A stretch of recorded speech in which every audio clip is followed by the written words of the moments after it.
Saint Charles Borromeo, Saint Charles, Saint Charles, Saint Charles, glorious victory on earth, Saint Charles, Reformer, Church is in wonder of your peace. Dear friends, welcome to this short video on Saint Charles Borromeo, a champion who supported the cause of the Catholic Church in the 16th century and played a gigantic role in the Council of Trent. Holy men and women have always been the source and origin of renewal in most difficult circumstances throughout the Church's history. In this context, the life of Saint Charles resembled the course of a wide river flowing through a long neglected dry country with its nourishing waters enriching the land.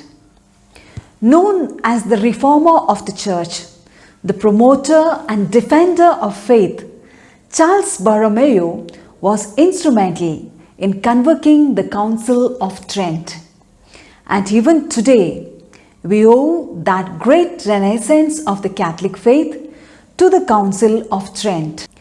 The ecumenical councils are rightly counted among the grandest and most glorious achievements of Christianity.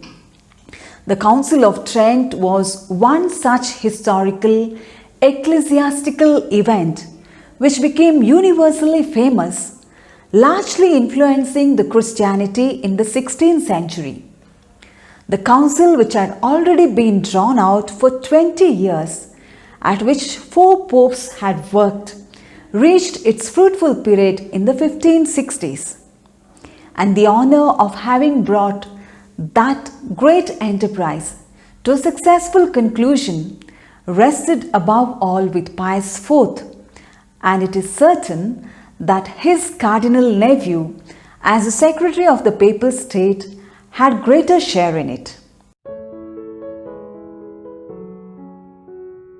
Pope Pius IV decided to reconvene the council in 1562 to conclude the work of codifying the church doctrine and put an end to abuses through genuine reform.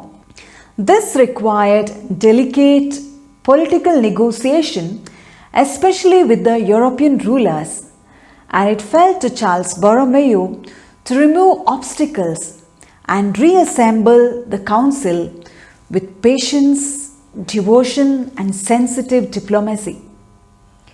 The final great sessions of the Council of Trent, ending in 1563, charted a true reformation and set the stage for the dynamic purification of Catholic life. And the hero of this reform was Saint Charles Borromeo.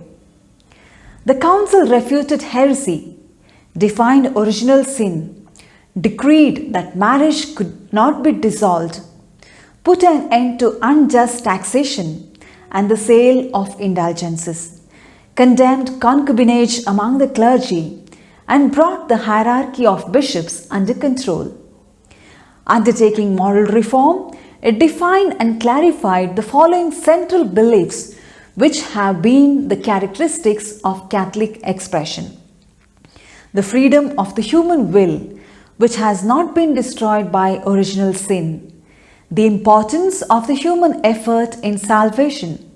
The relationship between faith and good works. Devotion to the Eucharist as the center of Catholic life. The sacrificial character of the Mass. The 7 sacraments and their efficacy. The role of the ministerial priesthood. The place of tradition alongside Scripture. Devotion to Mary, Mother of God, and the veneration of the saints. The existence of purgatory.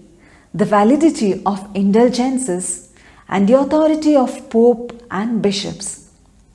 With good reason, the historians call the Council of Trent the most glorious monument to the names of Pope Pius IV and his Cardinal Secretary Charles Borromeo. Since the decrees of the Council touched Charles personally, he put into practice every point, even those decrees which in his case could have permitted an exemption because of the important work he was doing at Rome. He read, studied, meditated on the decrees so much that he soon mastered them in such a way as to merit being called the living assembly of the Council of Trent. Pope John XXIII, a great visionary, sounded the call for Vatican Council II to face the challenge of bringing Christ into the modern world. Following in the footsteps of the Council of Trent, the Second Vatican Council set the tone in 1962 to bring forth authentic teaching about divine revelation and how it must be lived and handed on to the faithful.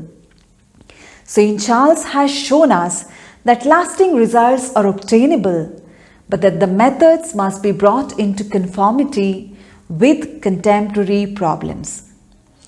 In his apostolic letter Lumen Caritatis, released on 1st November 2010, Pope Benedict XVI pointed out that in implementing the decrees of the Council of Trent with wisdom and originality, St. Charles reformed the Church that he loved deeply, and indeed precisely because he loved it with a sincere love, he wanted to give back to it its most beautiful aspect, that of Bride of Christ, a bride without blemish or wrinkle.